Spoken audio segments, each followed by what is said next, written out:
Fantastic job. We're really grateful for the turnout. As the last individuals are filtering in and grabbing refreshments, and by the way, in case you didn't see, we do have refreshments toward the back of the room. Tonight we are here to listen to a really renowned individual, greatly respected within her field of architecture and urban design, and really glad to see so many individuals from the community come out to hear her speak. She has been here today, and she'll be here tomorrow to speak to select groups within Austin on issues of urban design and retrofitting suburbia. I am Robert Anderson. I work for the City of Austin Planning Department, and we are working to build on this compact and connected speaker series. This is coming out of the Imagine Austin planning process and the adoption of that plan earlier this summer. And the idea is to really build on those themes and continue a dialogue with the public on the principles within Imagine Austin. And the speaker series, we have had Christopher Leinberger from the Brookings Institution, as well as John Norquist, former mayor of Milwaukee, speak. I would be remiss if I didn't point out the fact that council member Chris Riley is here tonight.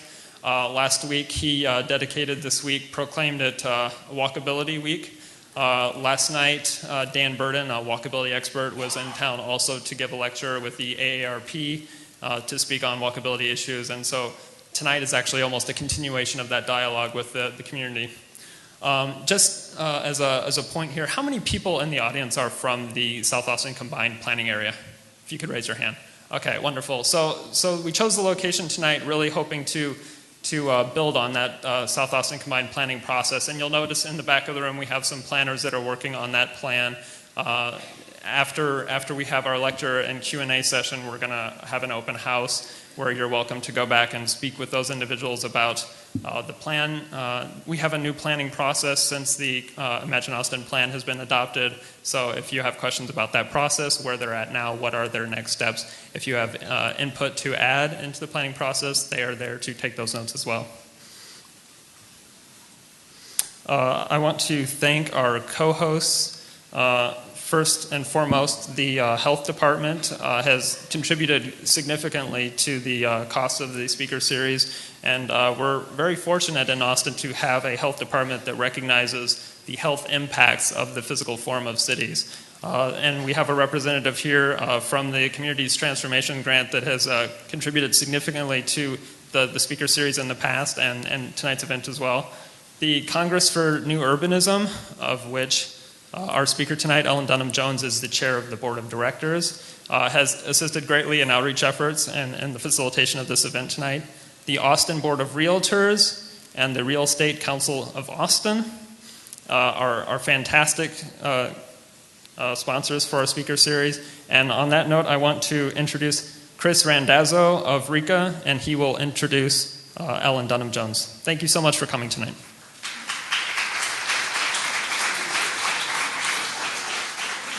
I'm sure everybody knows our speaker, but that's why you're here, but I'll give you a little background anyway.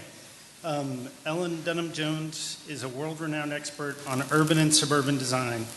As a professor of architecture and urban design at Georgia Institute of Technology, she's an award-winning architect, the chair of the board of directors for the Congress of New Urbanism, and shows how design, where we can live, impacts the most pressing issues of our time, including our ecological footprint and energy consumption, while improving our health and communities and providing livable options for all ages. She is the co-author of Retrofitting Suburbia, Urban Design Solutions, and Redesigning the Suburbs. Dunham-Jones speaks frequently on issues of urban design, urban sprawl, planning, changing demographics, and public health at conferences which include the United Nations Urban Forum and the Center for Disease Control Summit on Public Health and Urban Design.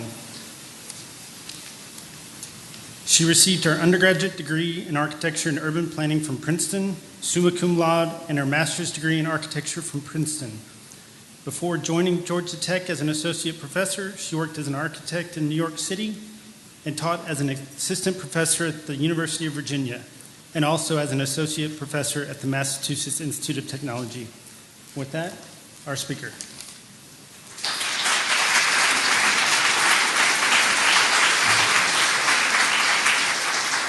Thank you, and thank you to all of you for coming out tonight. And I think it's a subject, retrofitting suburbia tends to kind of raise people's interest. Sometimes it hits home, and sometimes they're just trying to figure out, what is she talking about? So what I'm going to do tonight is share some of the research that my co-author, June Williamson, and I have been doing, where and can you guys hear me if I'm like this, or do I need to really be like this? That's better? Okay. All right. I will talk to the microphone. So I'm going to share some of the research that June and I have been doing. We became interested about 15 years ago in how the fact that so many suburban properties were aging. They were starting to hit the 30-year-old, 40-year-old, 50-year-old, 60-year-old mark.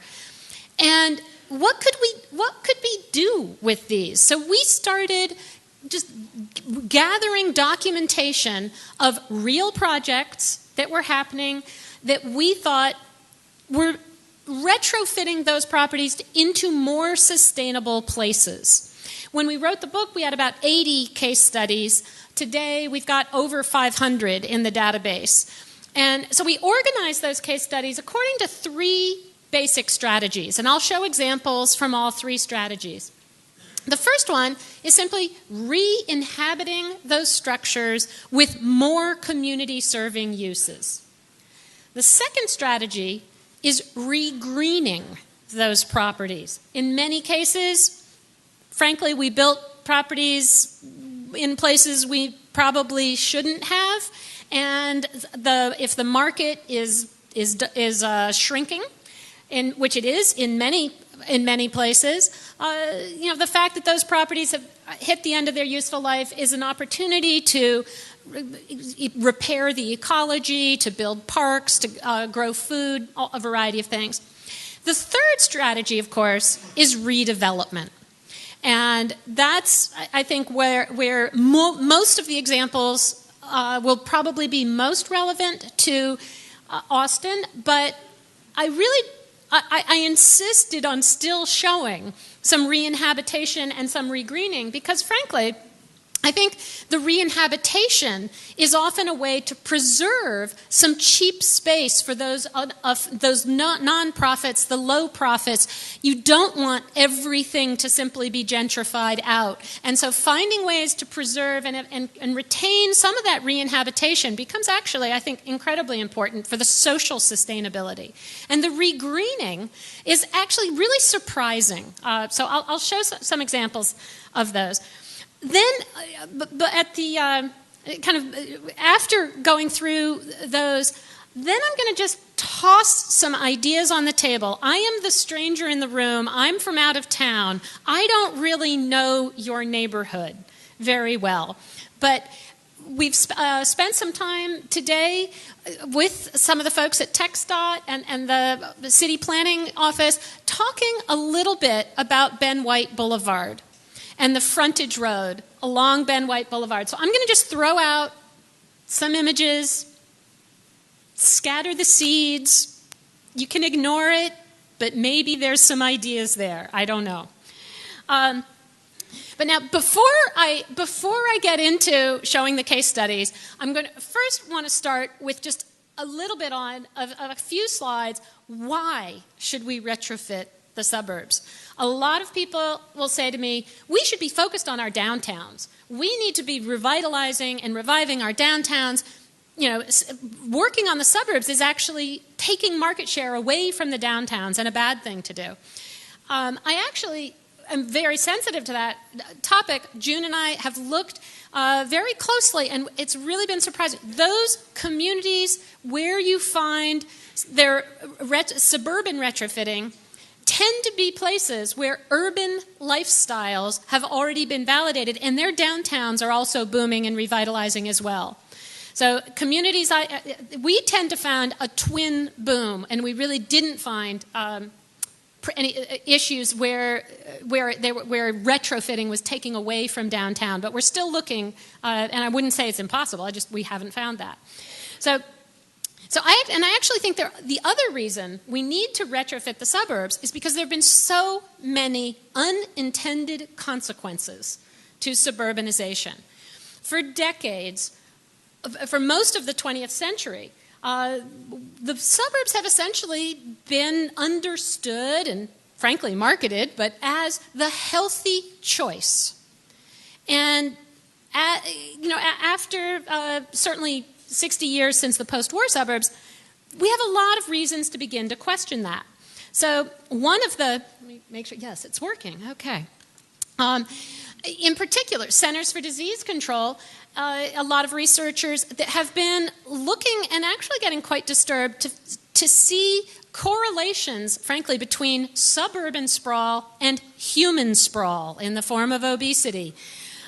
These maps show the alarming growth in obesity rates, and frankly, it's also what we eat, but a lot of it is also our development patterns. As kids are no longer, when I was in elementary school, 80% of children walked to elementary school. Today, 80% of children are driven to elementary school. And that's just one statistic, but that factors into a lot of this. But now that a child born today has a 1 in 3 chance of developing diabetes, that is also, we're also seeing heart disease, and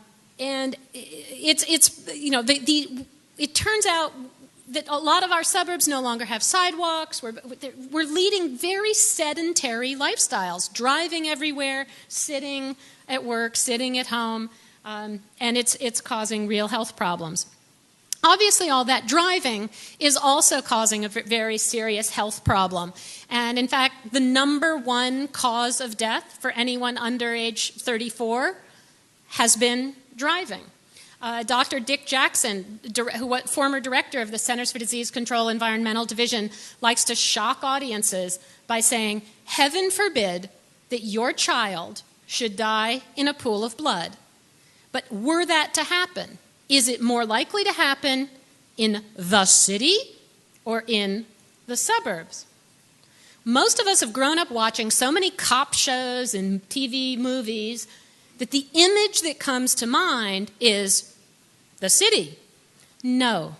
13 times more likely to die in a car crash in the suburbs. That is where most children are killed.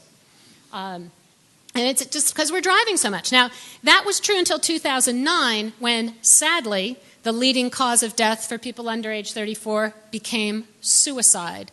And again, the statistics are the alienation of teenagers in particular, those who can't drive. It's the elderly and the teenagers in suburbia. The alienation is where we see the highest suicide rates. So the mental health of the suburbs, again, we've thought of these as these are unintended consequences. Nobody planned it to be this way, but we are seeing, they haven't found it in women, but that certainly they have now proven that men in more walkable neighborhoods show lower levels of depression. Then, of course, there's also the health in relation to climate. And, on average, urban dwellers in the U.S. have 1/3 the carbon footprint of suburban dwellers. There's lots of caveats depending on whether it comes from coal or from hydro and everything. But essentially, what that means is that, the cities, in this case San Francisco and Oakland, are relatively green on a per capita basis. And why would that be? Why would carbon footprints be smaller in cities than in the suburbs? You guys, this is the interactive part. So, all right, exactly. People in the suburbs have to drive more and longer distances. That's certainly reason #1. Reason #2 is detached buildings. Detached buildings tend to leak a lot more energy. They have more surfaces to leak energy out of per capita than if we're living kind of on top of each other or right beside each other and sharing walls. So you end up really with, if you build in a more compact and connected way that reduces the need for as much driving, reduces the amount of exterior surface sort of per capita, you'd start to see less greenhouse gas emissions. And so that's why, the suburbs are really where you start to see those danger reds and oranges. The other sort of unintended or sort of surprising aspect of suburbia, we tend to think of suburbia as relatively affluent. But in fact, since 2005, more Americans in poverty are living in suburbs than are living in cities. And that's before the recession. Since the foreclosure crisis, now those numbers have escalated. And a lot of folks in the suburbs have less access to social services, less opportunities to remain in their homes, and are often living out of their cars. That brings us then to sort of the issues of affordability. And again, the interesting thing from a municipal point of view, I mean, and it's sort of common sense, but delivering electricity, delivering roads, delivering ambulance service, fire protection at low densities costs more than delivering those services in a compact manner. And estimates are it runs about 40%, about a 40% more. There's also some really interesting recent research. A guy named Joe Minicozzi has been looking at property tax and sales tax on a per acre basis. Most suburban communities really feel they live and die by having that mall or that Walmart that generates a lot of sales tax revenue. But when you break it down on a per acre basis, in fact, in this case, they're comparing the Asheville Walmart, Asheville, North Carolina, which I know in this slide from a distance, it almost looks like it's a little main street, but that's just little fakey facades on the Walmart. So the Walmart uses up 34 acres, whereas the downtown building is 0.2 acres. And then you start to look at, total taxes per acre, $6,500 per acre for the Walmart, $634,000 per acre for the downtown mixed-use building. If you think that land is principally the asset that a community has, it means you start looking at things with a somewhat different perspective. Now, ultimately, though, most of the affordability that most of us really think about is how it hits our own pocketbooks. And this is, of course, a photograph from back, summer 2008. But the reality is, if I asked every one of you in this room, what percent of your income do you spend on housing, you could tell me. It's an easy enough calculation. If I asked you what percent of your income do you spend on transportation, I guarantee almost none of you have really done the math. None of us do. Because assuming you have a car, there's the cost of the car, insuring the car, fueling the car, maintaining the car, garaging the car, parking the car. And that's just the car. So most of us don't know how much and we take for granted, we assume we're going to have a car, most of us. Well, it turns out on average, U.S. households spend about 19% of income on transportation. But as I'm sure Chris Lineberger told you when he was here, that varies enormously. If you are in a walkable urbanism, it easily drops down to 9%. But if you're in drivable suburbia, it's almost impossible to get it below 25%. And because transportation, at a certain point, until you start flying Lear jets or something, it plateaus out. There's only so much money a household is going to spend on transportation. So those are averages for everybody. If you just look at the lower half of all incomes, it's on average about 30% of income is going to transportation. In many cases, that's more than we're spending for housing. I know in Atlanta, on average, it's 29% for housing, 32% for transportation, and no one does the math. No one really thinks about it.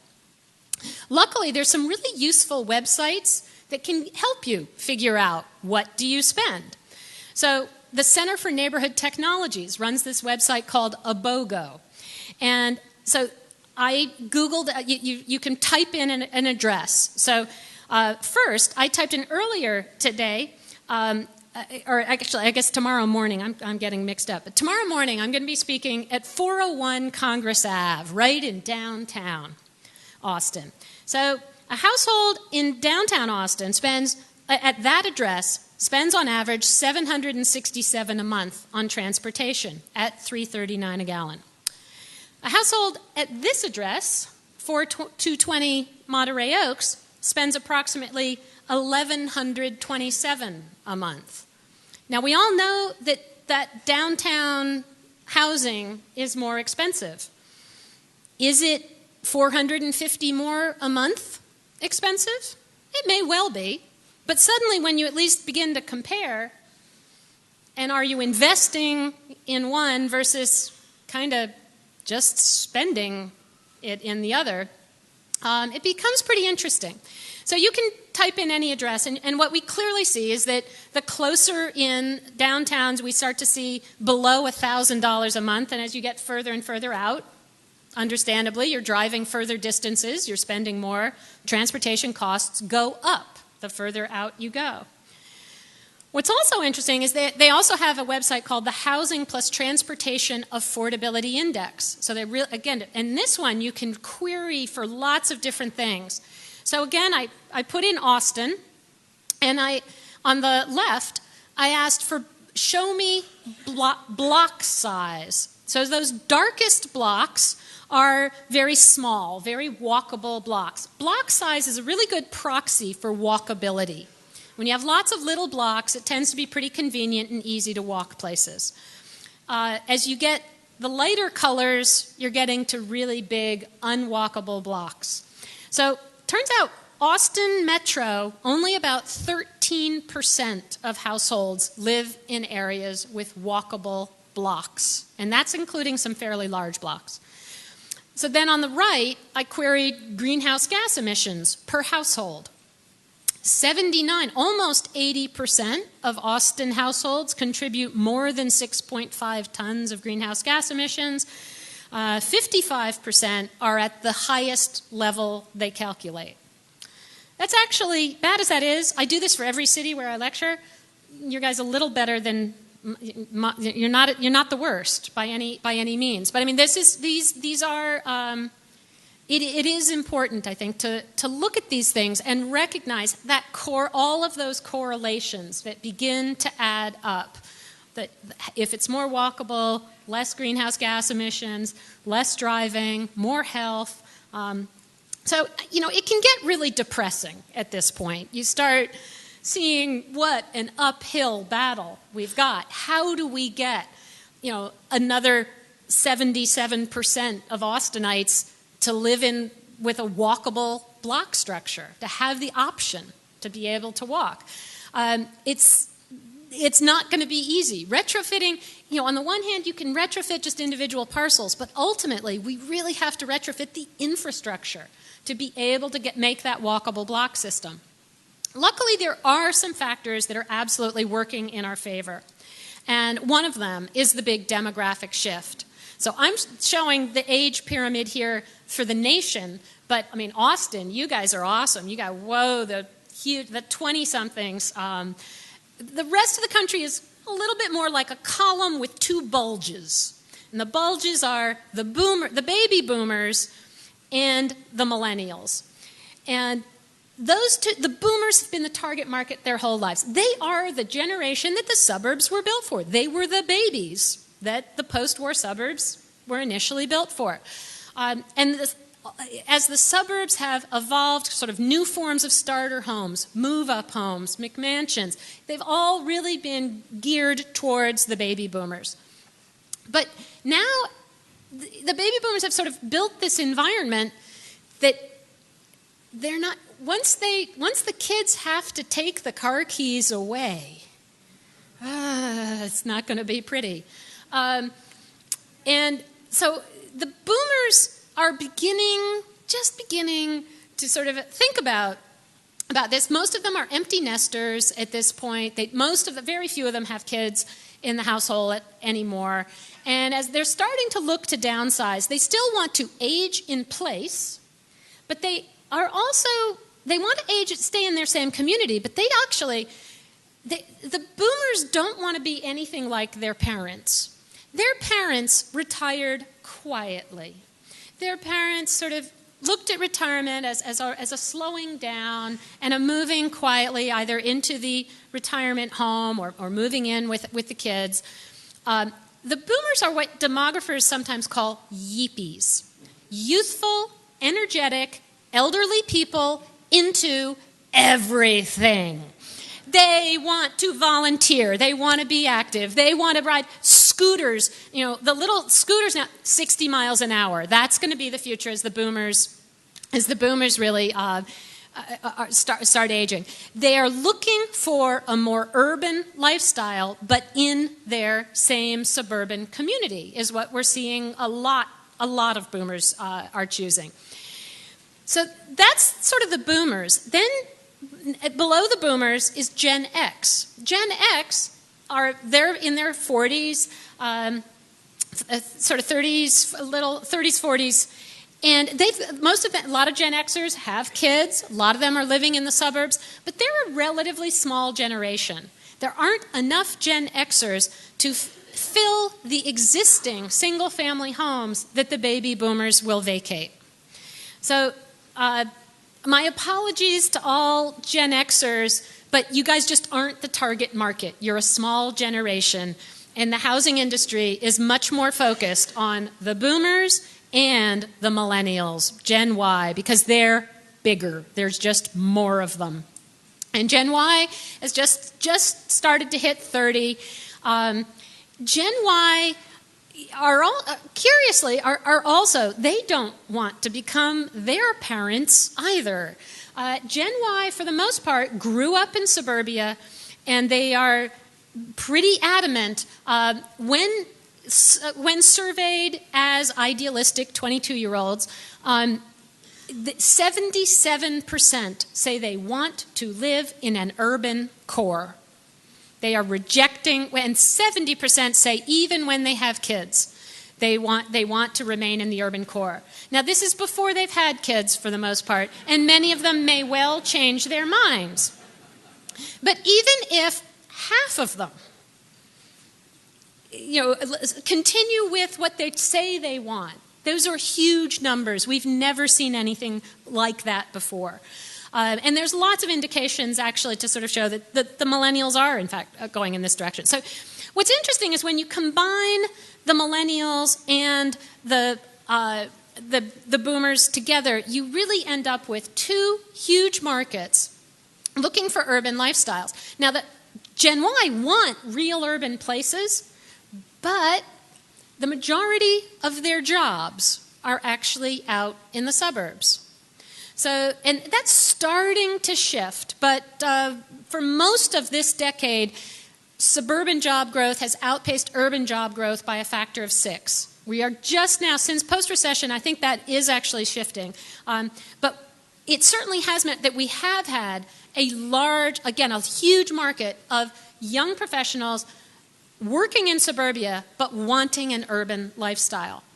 So you put all of this together, and the demographers predict that 75 to 85% of new households through 2025 will not have children in them, because the majority of those new households will either be retiring boomers getting a second house, or will be the young professionals coming right out of college looking for a more urban place. Now, it doesn't mean it's not important to still we have families and suburbs, and we have lots of building stock like that, and it's not going away. But the new market really is primarily, the fastest growing cohort in our demographics are 1- and 2-person households. It's simply just where we are in the demographic chain.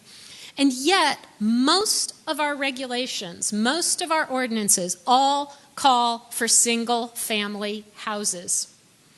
And that's just not where the majority of the new market will be. So all of those new single-family homes mean that's a zero-sum game. Somebody is vacating a house and moving to a new one, and you've just left an empty property somewhere. And I really do think this is actually a pretty significant generational shift. A lot of people sort of say, to me, it's just a fad. Nothing's really going to change.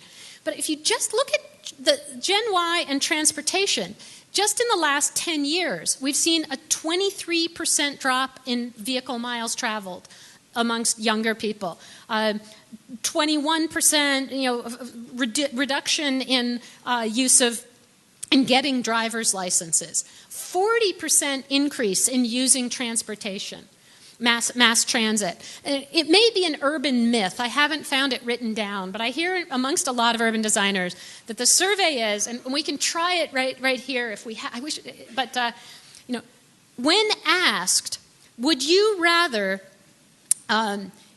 drive the average U.S. commute, 27 minutes solo driver, that's the average, or twice as long, 45 minutes, on a bus?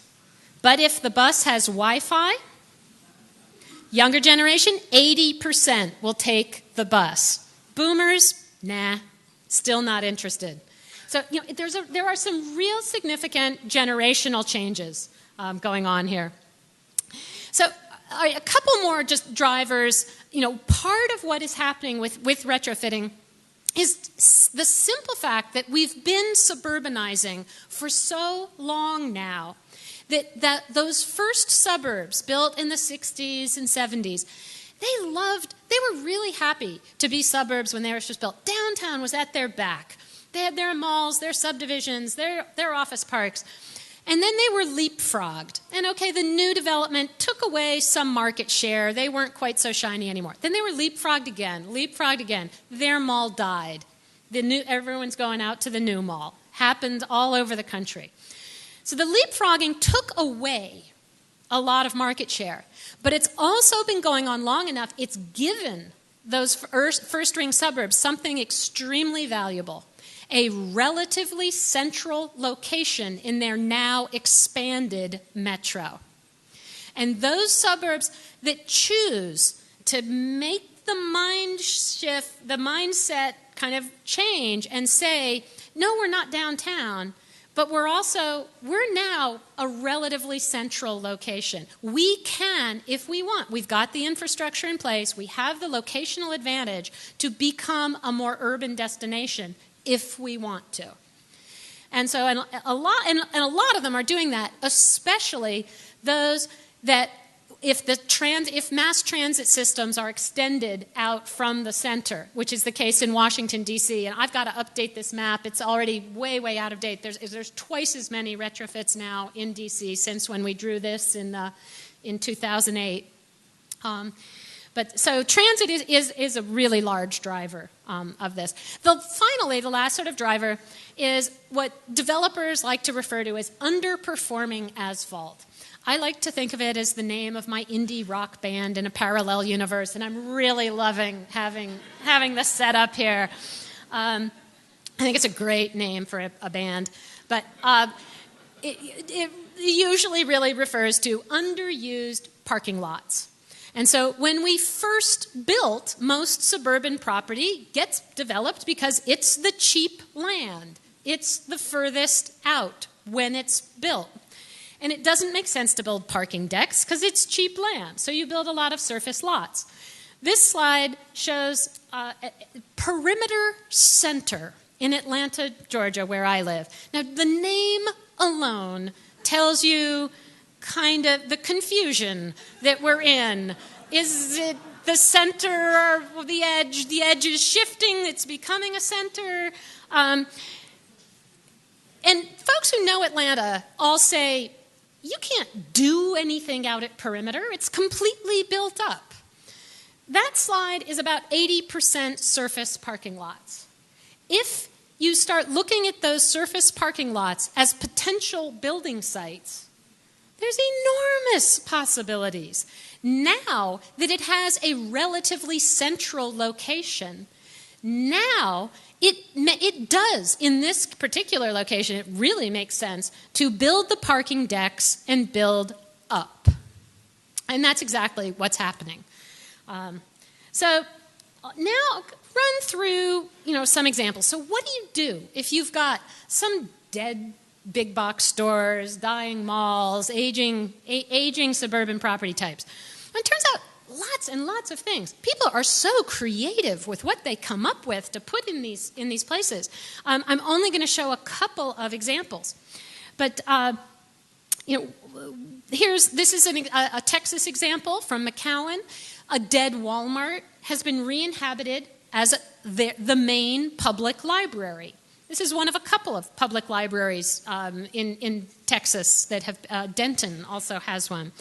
So they, it's an adaptive reuse of the existing building. They took out a chunk of the parking lot, made a plaza, put in some bioswales to catch and clean the runoff. But this one is kind of interesting. It's not exactly in a walkable part of town. It's a Walmart location on a major arterials. But what will be interesting to see is, now that it has a library, will that become the seed of more civic uses coming in, of some more smaller streets coming through and subdividing some of the blocks? I don't know. But it has that potential at this point. One of the biggest trends in development in general over the last few years have been meds and eds, medical centers and educational facilities. This example combines both. This was a dying mall in Nashville, two-story mall.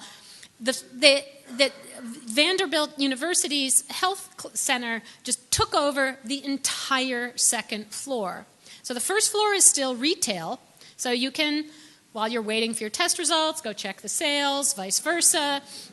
But it's also part of bringing more medical services out to the suburbs and all those aging boomers, which we're seeing happening all over the place. I know here in Austin, the Highland Mall has a college moving in, and there's lots and lots of similar examples.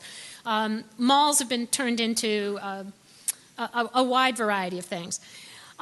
This one is just I think, a sort of Austin-like example, but this one's in Phoenix, a little strip mall that all the owners did was put some bright paint and really good food inside, made it an absolute destination. And they made it what a lot of sociologists like to call a third place. If home is the first place, work is the second place, the third place is where you go to chill out, to just hang out, be around other people, build community. And because so much of suburbia was built based on the idea that the social life would be centered on the school. Most of suburbia was built to be sold to young families. And it really, now that 2/3 of the households do not have children in them, that was the headline I meant to say, 2/3 of suburban households since 2000 have not had kids in them. There's a lot of desire for more third places in suburbia, more places for people to go and just be able to be social. Another really great trend that's happening in re-inhabitation is also Texas grown. How many of you have heard of the Build a Better Block folks over in Dallas? All right, quite a few of you. These were a couple of artists who they were annoyed that one of the blocks in their town, there were no stores in this Oak Cliff, a suburb of Dallas. So they they got a permit for a 2-day art installation. And they had $500. So they brought in plastic street lights, they painted some bike lanes, they opened up all the shops, and they had milk crates as the shelving, brought in some food trucks, some bands, and showed what this block could look like if it was re-inhabited for 2 days. And at the end of the 2 days, they had the whole city council there and all the neighbors saying, we want it to be like this all the time. And within 6 months, every single storefront was occupied. They quit their day jobs, and they've become the Build a Better Block guys. And you can download a lot of stuff over the online. They're doing this all over the country. But the power of even short-term, temporary kind of demonstration projects to help sort of build community is great. And that's it's one of hundreds of examples of what are now often referred to under the rubric of tactical urbanism. And these have been gathered together by the next gen, the sort of younger wing of the Congress for the New Urbanism, of short-term projects for long-term gains. And they include all sorts of things, from just painting excess pavement green and putting out some chairs and calling it a plaza, or depaving, getting rid of the pavement and just having volunteers come and depave. Parklets have become kind of famous in San Francisco. Yarn bombing is one of my favorites. I'd never met a yarn bomber, but I just want to hug them. I mean, these are people who are willing to knit brightly colored cozies for trees, parking meters, street lamps. And it just communicates. Studies have shown crime goes down when the cozies go up. Or if you're doing weed bombing, chair bombing, all this stuff, it shows that someone cares. Someone is looking. Someone is watching this place. And it's a remarkably effective sort of short-term things. And then one of my other favorites, the guerrilla grafters. In San Francisco, they graft edible fruits onto street trees, and to allow for edible street trees. And that starts to, the re-inhabitations really sort of play up on the ideas of social sustainability. How do we re-inhabit some of these spaces to help us build community? But if we want to really also get at the environmental sustainability, then we also really need to look at the regreening. So there's, again, loads of examples. I'll just show a couple. But this is a golf course that has been returned to agriculture because, frankly, we way overbuilt golf courses. Crops are actually coming in at higher prices now. There's a whole suburban farming movement, people planting their yards, lots of attention to sort of suburban and urban ag and farming. This is an example of doing some ecological repair. This was a strip mall outside of St. Paul that was built before the Clean Water Act and before it was illegal to drain the wetlands. But that was fairly common before the Clean Water Act. So it was built on top of a wetlands that had been drained with a culvert. And as the middle photograph shows, once the strip mall died, so had the culvert. And the parking lot was already perking. So it also happened to be on a major migratory bird route. So for purely ecological reasons, they were able to get some funding to rebuild the lake, reconstruct the wetland. They built this beautiful lake. And in the process, they built lakefront property and attracted the first new private investment in over 40 years to a very, very low-income neighborhood. So, and that's often the case with a lot of these regreenings, even though it might be being done principally for sort of environmental reasons, it often also has an economic benefit. In this case, this is a Northgate Mall out in North Seattle, a thriving mall, an older mall, but that's still doing very well. They wanted to expand, but environmentalists were still mad at them because they had built their parking lot over the headwaters of a major creek. So before, they were only allowed to expand if they gave up a chunk of their about a third of their parking lot. Half has become a transit center, a bus right now, soon to be light rail. And then in the other half, what we're really looking at here is senior housing in the foreground, and then the wiggly line is the path alongside now this engineered bioswale that is capturing and cleaning all the runoff before it leads into the creek, and then some additional housing and things. So it's a really kind of fascinating. Here's just sort of a close-up. The things we used to just put underground is now this green infrastructure becomes an amenity. It actually is increasing property values. In general, being alongside a park tends to increase property values about 30%. So we're seeing a lot of properties. Columbus, Ohio recently tore down a dead mall that had been built right in their downtown, and they built a park. And now they're ringing the park with urban housing. There's a bunch of these examples of regreening. But I did want to also include this example as a kind of a cautionary tale. This one is from outside of Atlanta, where a relatively affluent community, Dunwoody, Georgia, the Parks and Rec Department thought they needed a baseball park, and they needed about 35 acres.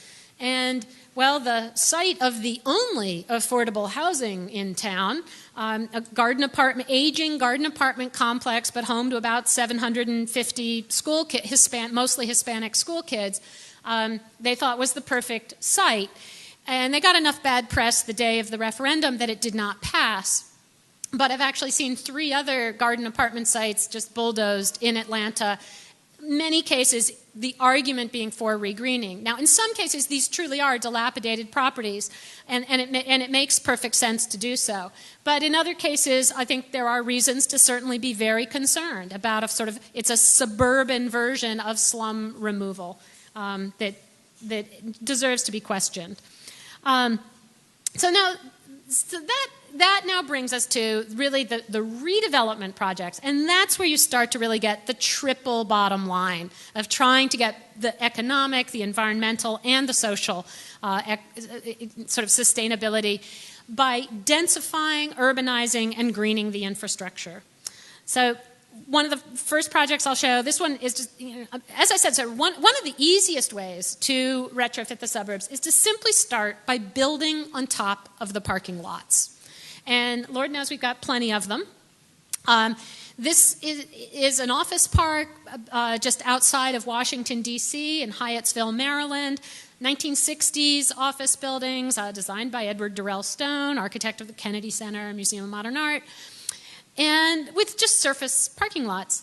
But when a new metro rail station opened up kind of kitty corner to the site, the owner said, well, gee, those surface parking lots don't make sense anymore. Took advantage of a little hill, did some underground parking, tucked under, and then inserted a new main street in between the existing buildings. So he because his office buildings were perfectly occupied, so he didn't tear down anything. He just infilled. So here's the site. It was a farm in Hyattsville in 1940. By 1980, we see a sort of fairly typical kind of 70s development pattern. The highway has come in. On the left there, a big mall. And to the north of that, a lot of sort of 3-story garden apartments.